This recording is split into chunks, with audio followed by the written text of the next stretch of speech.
Each year, Microsoft Research hosts hundreds of influential speakers from around the world, including leading scientists, renowned experts in technology, book authors, and leading academics, and makes videos of these lectures freely available.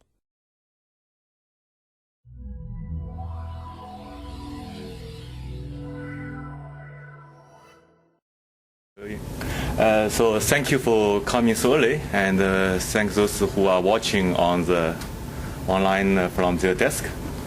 It's my pleasure to introduce Regan Yang. Regan is a professor from University of Kentucky, and he's one of my former interns. And now he sends several students for the summer internship this year, and to here. And he will talk about his new, very recent work. Actually, I don't know this work, so please. Thank you, Zhenyu, and it's really my great pleasure to have the honor to stand here.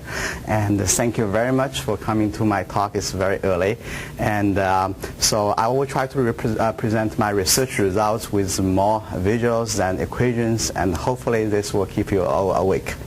My research is really in the 3D reconstruction and the visualization area. And I get into this area when I started my PhD study at UNC Chapel Hill. And Dr. Henry Fuchs and Dr. Greg Welch, they're both my advisors. They present this concept of Office of Future. The basic idea is to provide better tools for tele-collaboration to allow geographically distributed people to share a virtual room. So in this picture, you can see there are projectors and the cameras. And basically, the cameras will capture the environment in 3D, send it over a network, and then recreate the 3D environment in the other room using projectors. So the user will see the other users in a remote location as if they were sitting next to each other. It's like cutting a hole into another room, so that another room may be 1,000 miles away. So there are three major research challenges on acquisition. That is, how can we get a 3D description or get a model of the environment from cameras? And then there's the transmission. So suppose I want to capture this room and send it into University of Kentucky in real time. This large amount of data, how can we transmit those in real time? And finally, that's rendering. How can we display three-dimensional imagery so that the user can give a user of immersion and a compelling sense of presence. So I continue this line of research after I came to University of Kentucky, and my focus is really on the front and the back end. That is the acquisition and the rendering. So this is something I proposed to the NSF, which I call a light portal. So a light portal is basically a window to another distant location, and I imagine that we can use a number of cameras to acquire the 3D geometry, either using some exemplar-based approach that is use many cameras, or use some parametric model to use some visualization-based approach to come up with a parametric model that includes both geometry, lighting, and reflectance. Then this model can be visualized on a 3D display, on an autostereoscopic display that allows people to see the same content from different with proper perspective and occlusions. So let me first focus on the display part and this is the first project I work on at the University of Kentucky, which I call a light field display. So what is a light field display? It's an array of projectors plus a microlens screen. So on the left side, I guess for you, it's on your right side. You can see here a number of projectors, and this is a regular screen. It is covered by a sheet of microlens. So how does it work? So if we look at the microlens screen, it's a collection of many spherical lenslets. Okay? And each lenslet we can model as a pinhole camera. So if you look at this, each lenslet, on the back side of each lenslet, we have this image plane. So depending on the depending on the view direction, a different part of the image on the a different part of the pixels on the image plane will be visible. So in this example, I'm looking down. I'm looking up to this lenslet. Therefore, this brown area will be visible. Okay? And then if I change my view direction, then this blue area will be visible. So basically each lenslet has the ability to reflect light in a view-dependent way. So if I look at from left, I will see a different part of the image, and if I look at from right, I will see a different part of the image. Therefore, we can see this therefore, our eye can perceive two different images without wearing any kind of glasses or head tracking, and provide the auto-stereoscopic capability.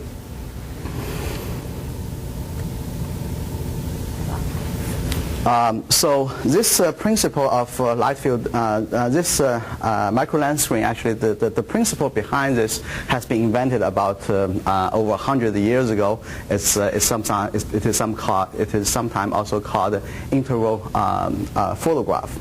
So the challenge for us is that we want to use fully automatic calibration technique using cameras. You can see that in that auto-stereoscopic display, at any given viewpoint, one can only see a tiny part of the image on the back image plane. Therefore, in order to give a high enough resolution for any given view, the number of pixels displayed on the back image plane should be substantially higher than any existing 2D displays. And traditionally, this has been done through precise manufacturing. So basically, a lot of projectors can be carefully aligned, very carefully aligned with the microlenslet, and therefore it's very tedious to set up, and it's very difficult to scale up.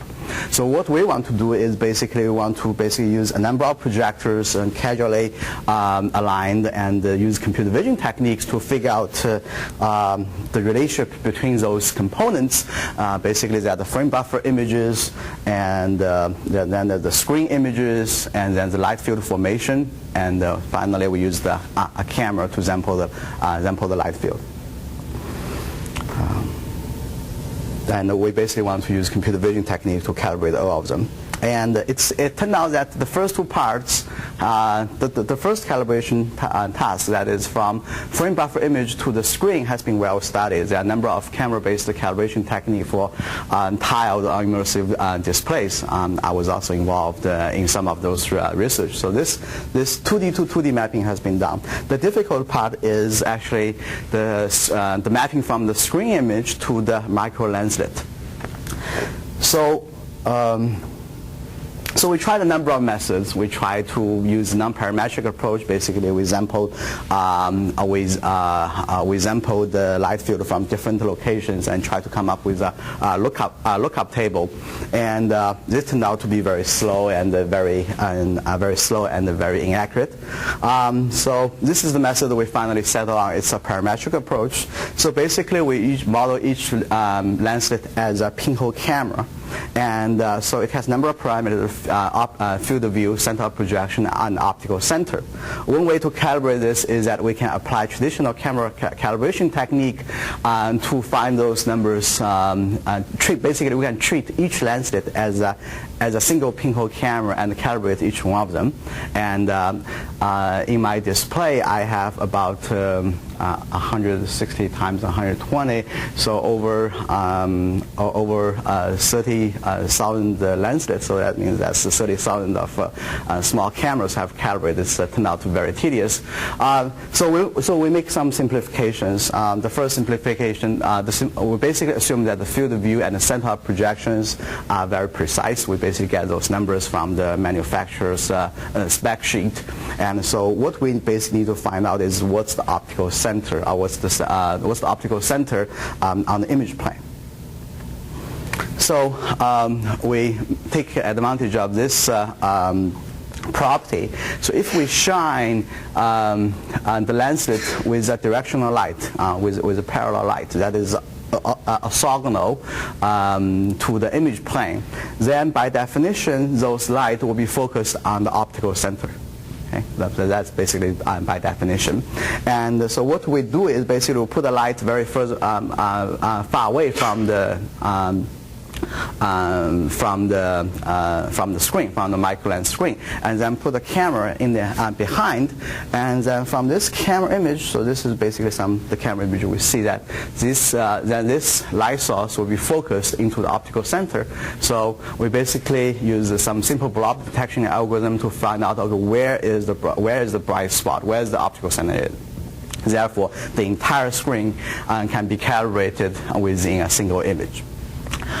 We also tested to see how sensitive it is to the orthogonal requirement of the directional light, and we find out our screen is about this big, and then we put the light about 10 feet away, and if we move the light 2 or 3 feet, 1 or 2 feet sideways, and the change in the optical center is within a single pixel. Therefore, it's fast and good enough as far as calibration is concerned.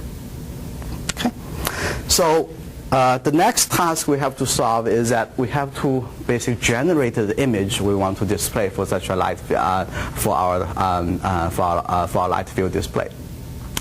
In essence, each image behind each lenslet is a perspective view of the scene to be displayed. So graphics hardware is designed to render a single view at a time. So if we render it in the traditional way, we can render one lenslet image at a time, then basically put it side by side, then it takes a very long time. So if you have a display with 30,000 lenslets, so it's the same environment has to be rendered 30,000 times. So our insight is taking advantage of the spatial coherence of each lenslet image, and so if we look at those the light rays in a light field, there are a lot of parallel rays. Okay, so what we can do is okay, hold on. Okay, so we can basically render 1 pixel for each lenslet. And we can basically render one orthographics view each time, and this entire we can render orthographic projection of the environment, and each pixel in this image corresponds to 1 pixel in one of those microlens images. So the advantage is that the number of different unique directions is determined by the number of pixels within a single lenslet. So this is typically in the order of a few hundred. So now we can basically reduce the rendering time from over tens of thousands into a few hundred. So that's orders fast and also very scalable. So that's the approach we call the parallel group rendering. So now if we look at this light field generation problem in general, so basically everybody in here knows that the light field can be parameterized by 2 planes, UV and ST. So one way to render this full 4D function is that for each U and each V, render 1 image S and T. Notice that here the S and the T is in the local coordinate of each UV pair. So this is basically single view rendering. That's the traditional way to render a light field, that is one view at a time. So what PGR does is basically switch the order of rendering. So for PGR, we basically, for each S and T, that is 1 direction in each lenslet, render 1 perspective image U and V. Okay, so this is what PGR is. And so you can see that another combination to do this is that we can fix U and the T and render, we can fix V and the T and render a U and S image. So what this is essentially the epipolar image. So you can render those epipolar image by the advantage of rendering this epipolar image is that it takes advantage of the horizontal parallels. Take advantage of the horizontal consistency across a row of cameras. And this is basically the multi-view rendering paper presented at the SIGGRAPH. SIGGRAPH. Actually, I think it's probably 98. So sorry for a typo there. So you can see that all different combinations to generate light field has pretty much been explored, and so we later come up with a small tweak of the last approach, the multi-view approach, and is what we call the image-based multi-view rendering. And in the traditional way, in the original paper, each epipolar image is rasterized independently, and there are still many rendering paths in order to render a single view, render the entire light field. So what we are doing is basically we use an image-based approach. First, we render one image from the reference view and render it into multiple depth layers. And each is the color, the depths, and this is the second layer is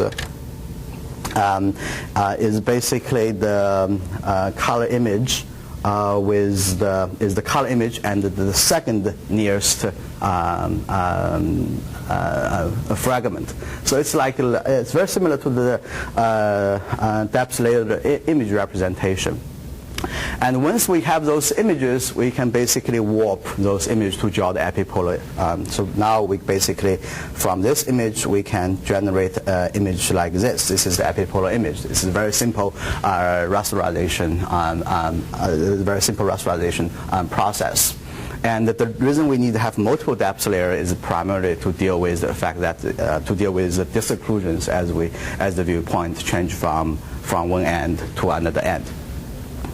So here we compare the rendering accuracy, and we always use the single view rendering as the baseline, which is here. And this is rendered with parallel group rendering, and this is rendered with the image-based multi-view rendering. And I hope you can see this. So if you look at those three images, they all look the same. They're visually very similar. And if we compare the per pixel error, you can see that most of the pixel errors are less than 5%. For image-based multi-view rendering, you can see that in the right column, in the left column, where is the reference view is generated, it's identical to the single view rendering. But as the viewpoint move far away from the reference view, and the interpolation error is accumulated. Okay. Then in terms of rendering speed, those are some rendering speed we have plotted out, and the straight line is basically single view rendering. This is the rendering time per view. So for single view rendering, obvious it's the same, and it's no matter where you change the viewpoint, it's always the same. And then in the most ideal case, as here, so this is the parallel group rendering with a lens slit resolution of 16 by 16. So that basically means that for the same environment, I just need to render 16 by 16 times. And this axis is the total number of views. Okay? So if I use single view rendering, then for this case, I have to render 10 to the 6 times. And but with SVR, with PGR, I only need to render 16 by 16 times. And this is the total number of rendering passes. The resolution for each PGR certainly increase, and so in this very so suppose we have 1 million pixels. I'm sorry.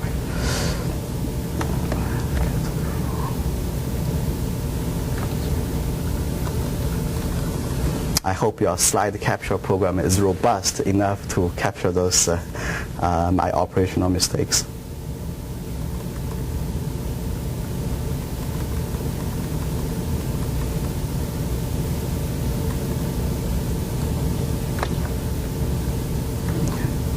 So suppose we have 3D display with 1 million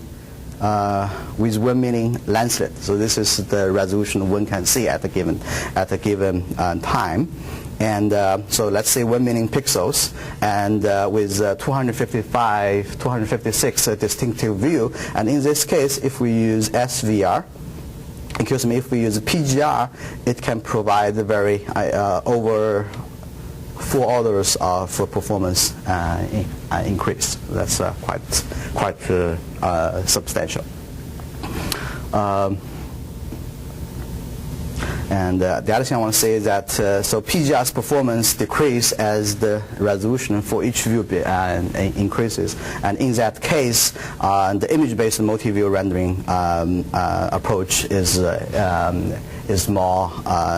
preferred.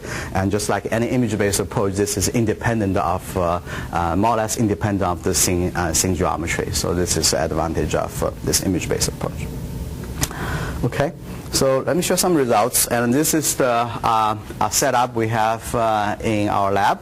We have a prototype with 4 projectors, and you can see that I tried my best to put 4 projectors into as small area as possible to create a very high density 2D display. And here is the calibration camera. It's a 6 megapixel Nikon digital still camera. We spend most of the time to download the image from this camera to the computer. It takes about 5 seconds per image. Okay. So let me show you some view-dependent effect.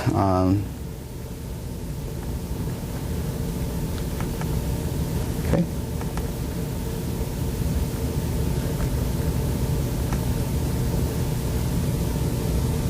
Okay. So on the top left, we see that our our display can show dynamic image, so it's not a static print. And then in the lower 2 images in the second row, we basically show a static image, and then we move our viewpoint from left to right. The image is static, which is we are simply moving the viewpoint around, and then you can see the proper perspective changes from left to the right and from top to bottom. And you probably have seen some commercial 3D displays, and they are more or less based on the same operational principle. What's advantage here is that it can provide a full parallax. It can provide both horizontal and vertical parallax. And I should say that this image is rendered offline and loaded into the. Those images are pre-rendered. It's not interactive yet. And it turned out that the lack of interaction is due to the communication cost. We spend lots of time to render single view, and then use a cluster to render the PGR image. And we noticed that 98% of the time is spent on communication to get the frame buffer content in one computer distributed to different computers, and then composite them together. Okay, so here is another video I want to show you.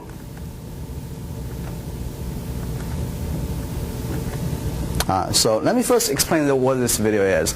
And one of the unique advantage of PGR is that it uses orthographic projection. Therefore, it is capable of rendering images out of the screen.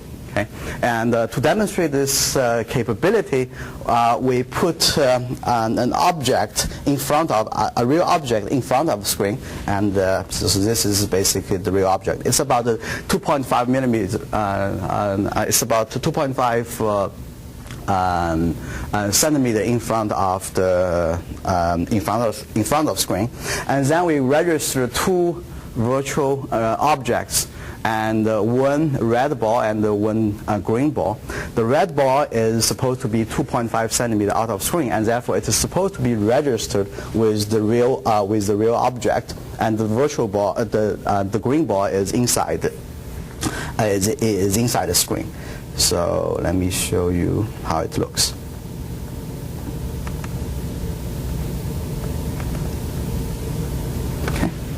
So again, as in previous examples, we basically show a static image, and then we move our camera around. and we don't have a nice robotic arm, so we have to do this manually, and it took us an entire afternoon just to get this smooth. We tried different ways. So it's very hard. Because what we want to do is not just translation. We basically want to keep the camera looking at the same point, so it's a translate and rotate. So to do this manually, it's turned out to be extremely difficult to keep it very smooth. So keep in mind that this object is in front of the screen.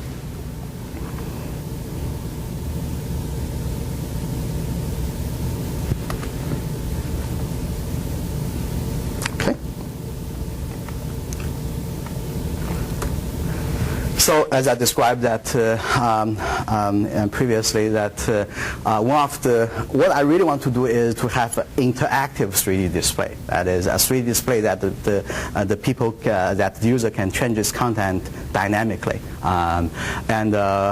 We use commodity software, commodity PC class to render those images, and we find that the composition time is taking up the majority of the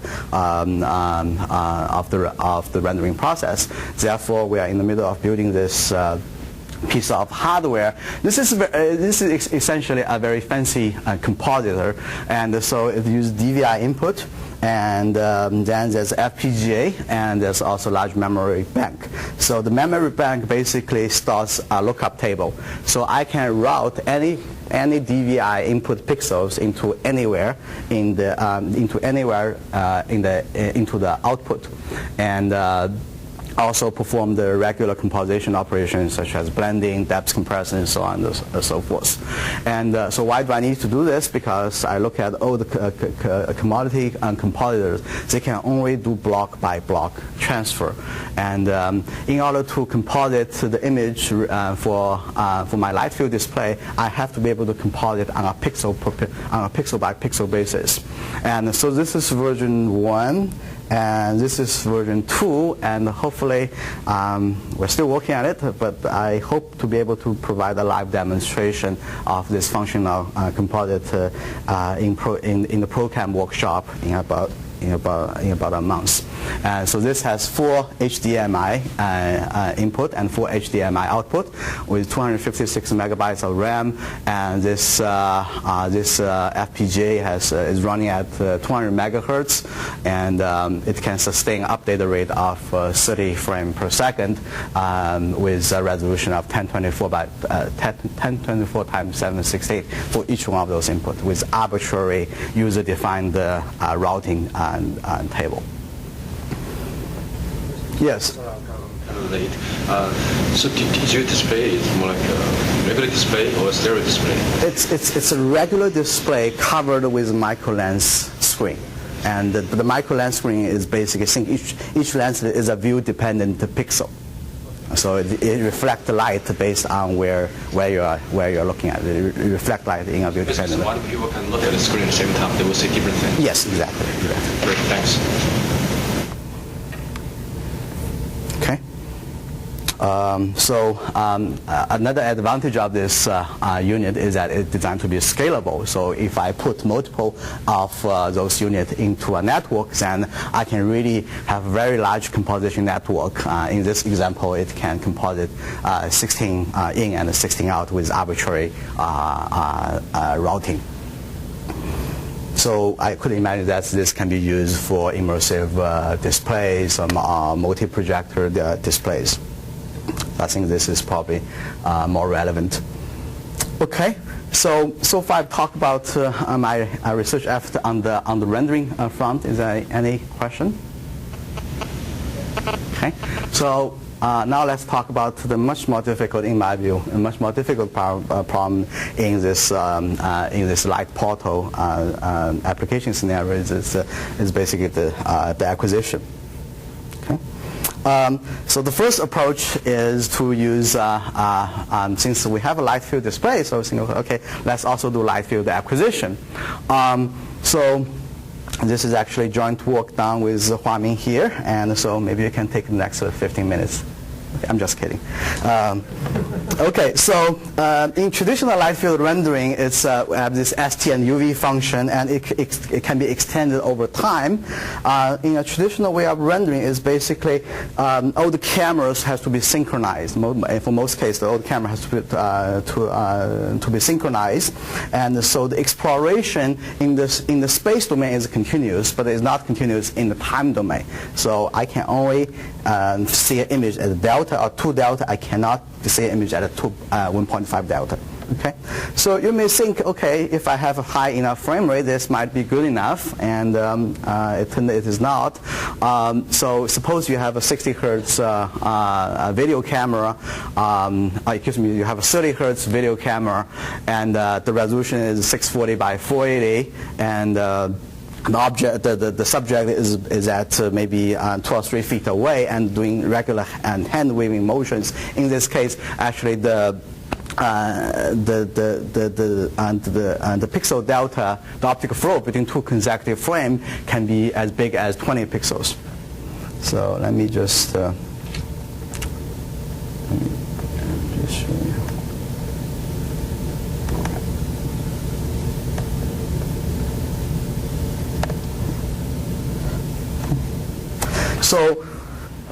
So what we want to do is we want to provide a capability to let the user to explore continuously in both the space and the time domain. So what we have as input is basically a set of random images and a set of calibrated images, and they could have a timestamp that would be really nice, or they could just be calibrated images with no timestamp information. So from this bundle of images, we want to be able to synthesize new views. Okay, and so let me show you what will happen if I just use the nearest neighbor interpolation.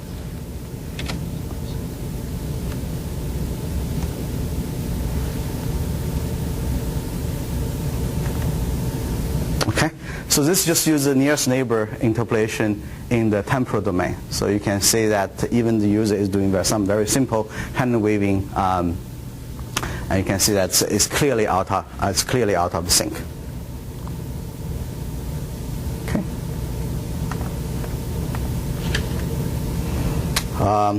So in order to compensate this unsynchronized frame, so we propose this space-time light field rendering pipeline. And so from the original sequence, and we compute optical flow between the temporal frames and the spatial frame. And so now we have 2 flows, and then we use those 2 flows to do cross-validation using the epipolar constraint to remove some of the outliers, and you can see some outliers are already being removed. And even with this cross-validation, we know that it is very likely that it almost always that each frame will still have some bad matches, and so we basically triangulate all the matches, and we interpolate in the temporal domain, and we have some techniques to increase the robustness towards outliers. And so with that, we can interpolate a number of virtual frames that has been synchronized in the temporal domain, and then we can use a very traditional approach to render light field with, for example, unstructured lumograph rendering type of approach. Therefore, we can render image for any given instant at any given viewpoint. Okay, so the most difficult part is to interpolate the temporal frame, and so I show some results. And the first image here is basically is the optical flow computed over the temporal domain. That is without the epipolar constraint. You can see that here they are certainly here is certainly wrong. And so this is the result using texture mapping after applying the epipolar constraint. You can see some of the outliers are gone, and some of those things here are gone. But we still have some problems with the edges here. Okay. Now we have Then in this image we show, then we use the view morphing technique. So the view morphing is more robust because the warping of each pixel is determined by a number of edges instead of just the 3 edges in the triangle it's in, as in textual mapping. So you can see that it's actually more robust compared this with textual mapping. Of course, the downside of using view morphing is it is quite slow. There's something wrong over there. It's because correspondence. Yes. Spatially or temporally. Because this is temporal interpolation, right. And so the optical flow is not calculated entirely correct. So what we proposed here is basically we also apply an edge detection in the input image. So every time there's an edge, we think that's a very important visual cues, and it's also very likely that the optical flow on our edges are quite robust. So we boosted the weight for edges in the view morphing framework. And therefore it reduced the last bit of error here.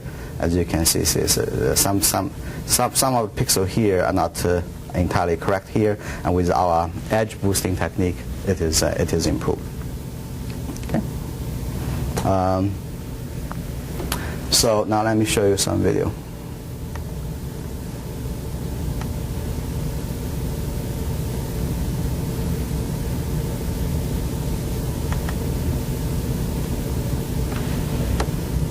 So this is the experimental setup. We have 8, I don't know how many, 8 cameras, and left side is unsynchronized, right side is synchronized.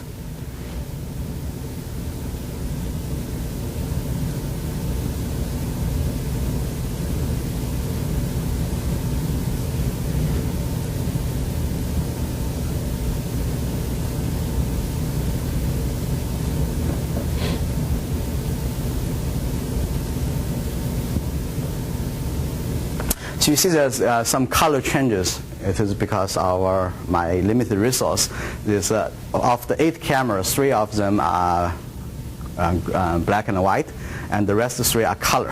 So I tried my best to, Hua Ming tried his best to match those color images with grayscale images, but it's not an easy task. Okay.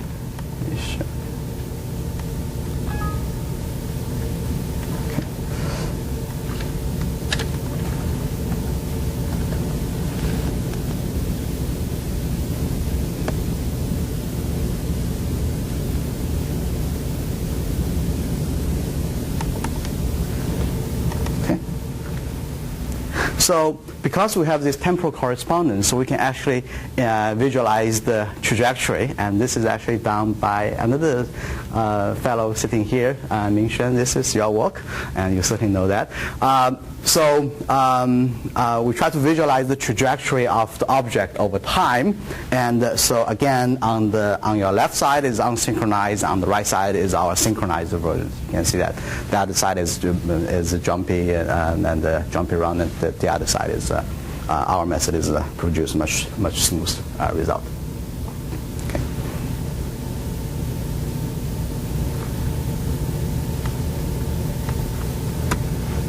Okay, so light field I consider is the one extreme way of acquiring an object and acquiring environment. I mean, I think it's quite good if you want to capture an object, but it is probably not very realistic, at least at the near term, to capture an entire room like what we have here. So toward that end, I spent quite some time to do more vision-oriented research. That is, one example is one area is I spent a lot of time on is about the stereo vision. That is, from 2 cameras, we want to find with the minimum of 2 cameras, how can we get the depth map? So during the past couple of years, we have developed a number of algorithms and So here you can see this is using the standard benchmark data in the Middlebury website, and the top row is the ground truth and depth map, and so this is the best real time we can come up with. Also, but it's the best real time algorithm that is listed in the evaluation table in Middlebury, and this is using a modified belief propagation approach. This runs in real time. That means for 320 by 240 images, can run about 15-20 frames per second. It's close to real time. And in terms of absolute performance, we had the second best one, and at the time of submission, this was published at CVPR last year. At time of submission, it was the best, and then after a couple months, then we beat to the second place, and then my student will then tweak the parameters and make it the first place again, and the other party also tweaks their parameter and make it the first. So after a couple months, after maybe 1 month, my student quit. So okay, you guys be the first. We're going to settle with the second. And in terms of visual difference and the quality difference, it is very similar. Okay. Was it 2 cameras? Yeah, 2 cameras, 2 views, 2 views only. Okay, so now let me show you some live results.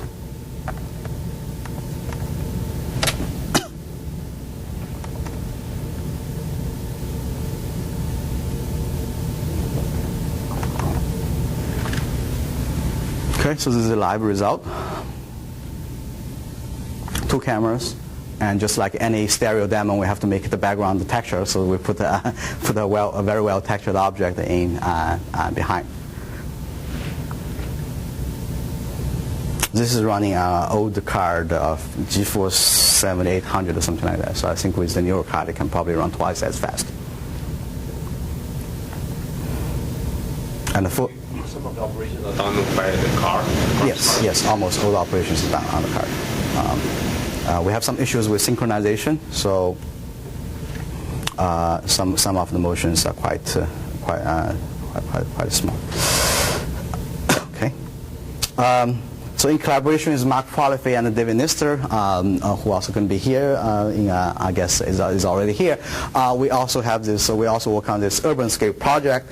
It's funded by DARPA. What they want to do is basically they want to mount camera onto a vehicle and have the patrol car going through those major cities and capture the video data and reconstruct the full 3D model in 2x real time. So what is 2x real time? That means an hour of data, it has to be reconstructed on the 30 minutes. Okay, so I'm mainly working on the stereo reconstruction part, while Mark and David they work on the sparse structure from motion part. How many cameras do they want to put it as many as possible, as many as they want? So and the entire pipeline work with just a single camera. Just a single camera. We have multiple cameras because we want to get a wide coverage. So when we do the reconstruction, we basically use a single stream at a time. So each stream, there's basically no overlap between those camera views, so they cannot be used for stereo correspondences.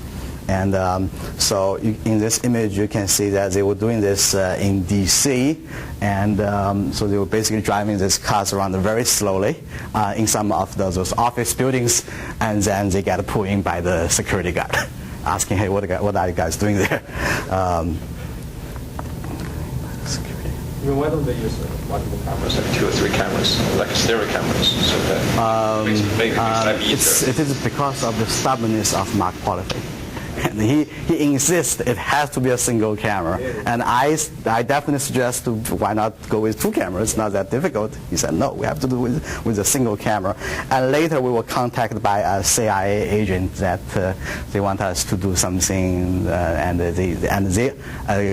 guess it's a good decision to do with a single camera solution, that they have some surveillance cameras and some very jerky images that we have to do some kind of 3D reconstruction.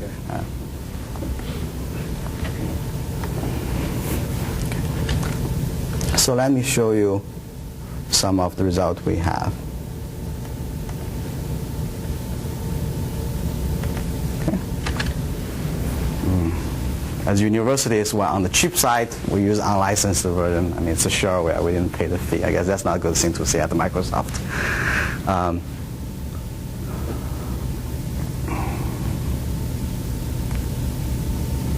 a demo version basically.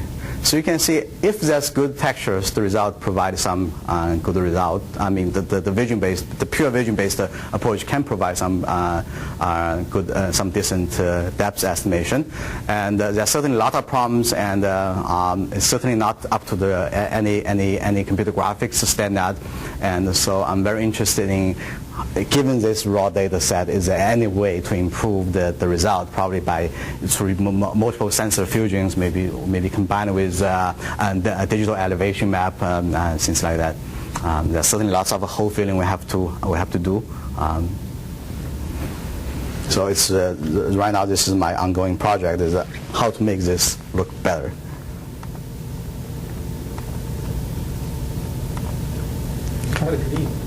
Without all the holes, but it seems pretty clean. Because we have this because you have the video sequence, there's a lot of redundancy, so we basically fuse those multiple depths map together and do the cross-validation. And if there's any inconsistency, we basically throw it out. So anything that survives those multi-depths map fusion step is quite robust, it's quite accurate, but downside there's also lots of holes there.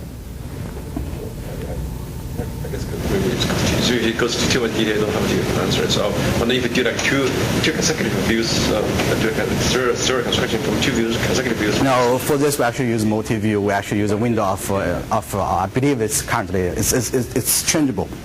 But typically we use 11 frames. And this we do not use any type of constraints. This is very data-centric. We don't oppose any smoothness constraint, any prior knowledge about what should be there. It's just data. 11 frame, the simplest stereo algorithm, winner takes all. That's it. This is what we have. And then the other area I worked on quite, and I'm really interested in is this. To deal with non-Lambertian surfaces. And all of the algorithm I have, the result I presented so far make a very basic assumption that the object is Lambertian. And so if I look at some feature points in one view, and in the other views, they have basically pretty much the same color and the same appearance, the color consistency. Okay, this works for a lot of objects, but how about something like this? So if we look at from left view and the right view, you can see that they are very different. So how can I do match for those non-Lambertian surfaces? So what we come up with is something we call the light transport consistency assumption. And the basic assumption we made is that your BRDF remains constant under variable illuminations. The BRDF, the surface reflection property, remains constant under variable illuminations. So let's look at how this thing works. So let's suppose I is the pixel value picked out by the camera, and L is the light, the irradiance, and I is the reflectance function. Okay? So if I equal L times R, and the R can be really complicated. It can be arbitrary BRDF. And so now what we're going to do is we're going to change the light to K, and to K we're going to increase the power of the light. Okay, then we get a second image.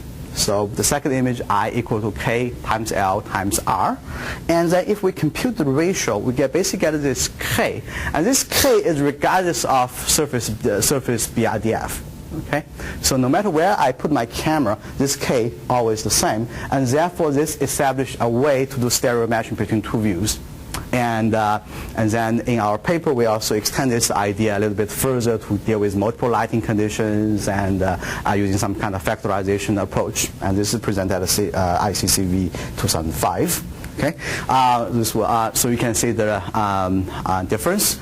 And on the right side is, on the left side we use color constancy, and as you can expect that the matching in the middle is pretty much garbage.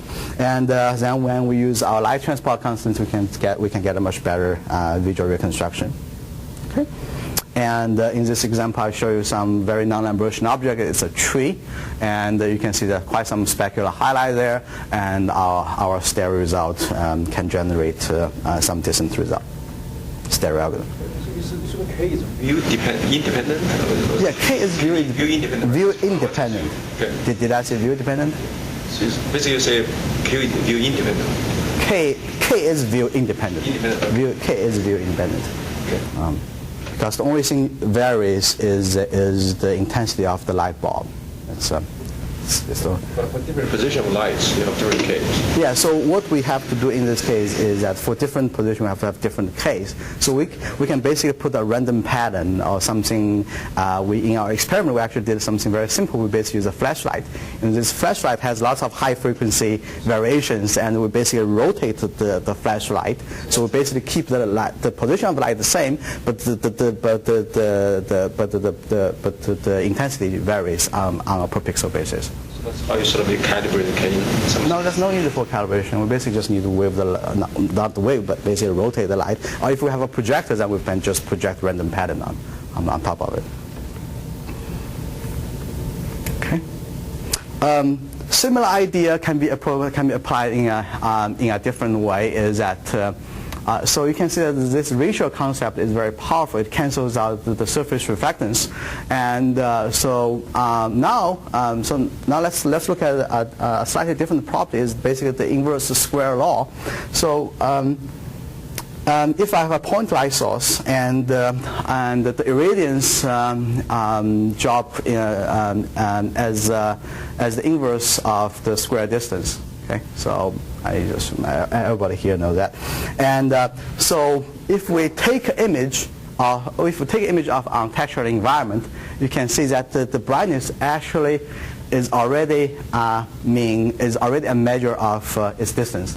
That is basically assume that if the object has no texture at all.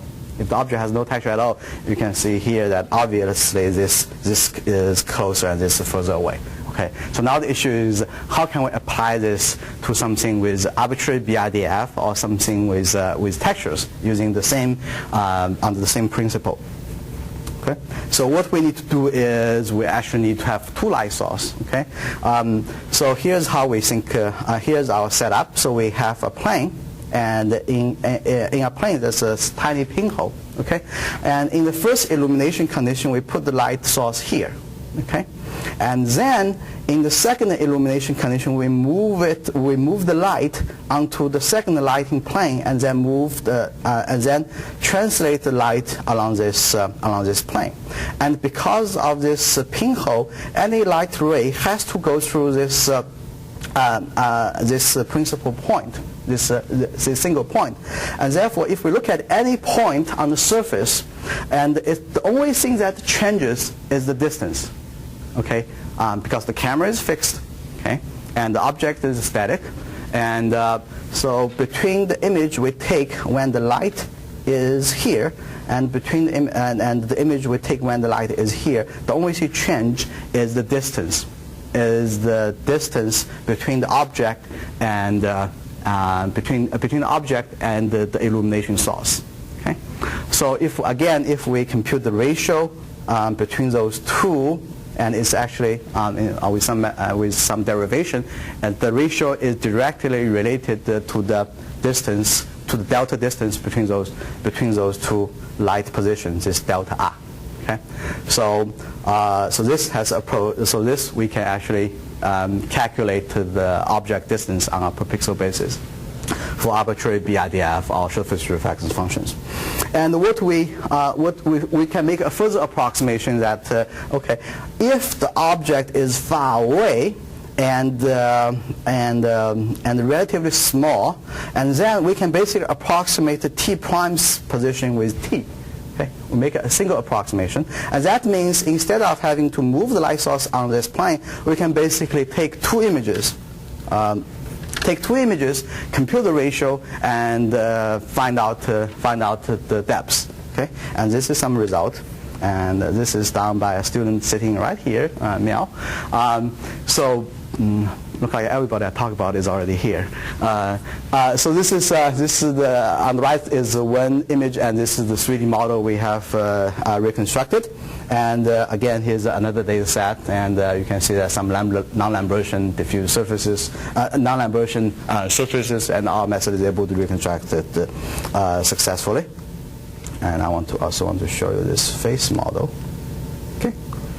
So this is 3D model. This is basically constructed from two images. Okay.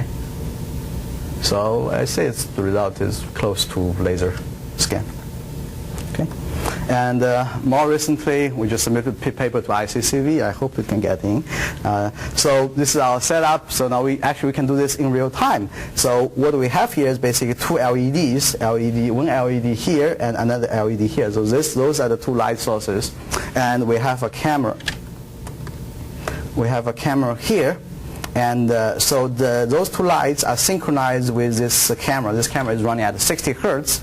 And for those two different lighting conditions, we do a computer ratio and then which is related to depth. And now we can have a very inexpensive system that can generate a depth map at 30 hertz. At 30 hertz. And the only additional requirement in this case are two additional LEDs.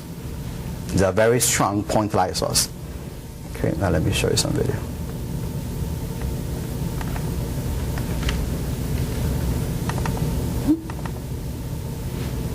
How do I do play? Okay, play.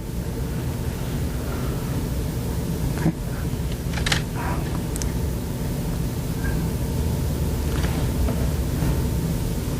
So the two metallic objects, they are moving independently. And I want to show you. So let's start from here. Okay. And you can see that the light is actually turning on and off quite fast. So you can see that the lighting there seems to be not changing at all, but actually they are turning on and off, flashing at a very high speed. Okay.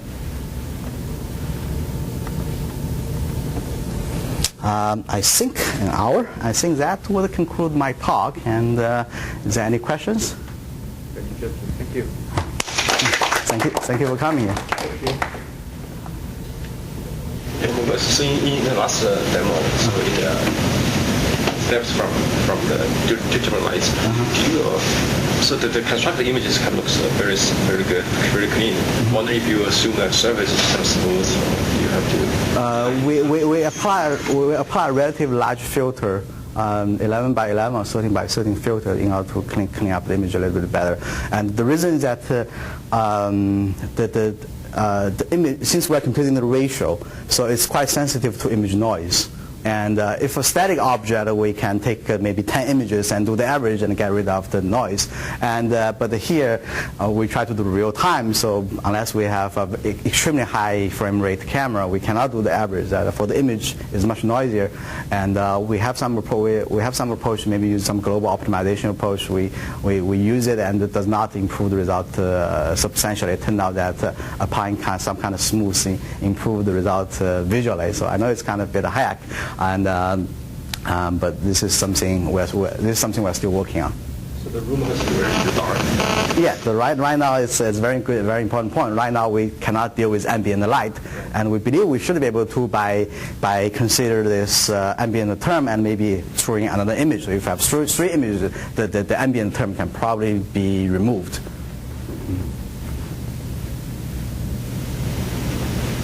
Because there will be issues on the shadow interreflections. No, interreflection is really a big issue, and one thing I'm really interested in is that I think that there might be a way to deal with semi-transparent object, because it's another term in this light in this acquisition process. So I think this has the potential to deal with non-number semi-transparent object as well, but this is yet to be seen. Yes. What happens if there's something emissive in the scene, something that's generating light? That probably needs another more image or several more images to deal with. Yeah, emissive is not something. Emissive is not something I've ever considered in any of my research work.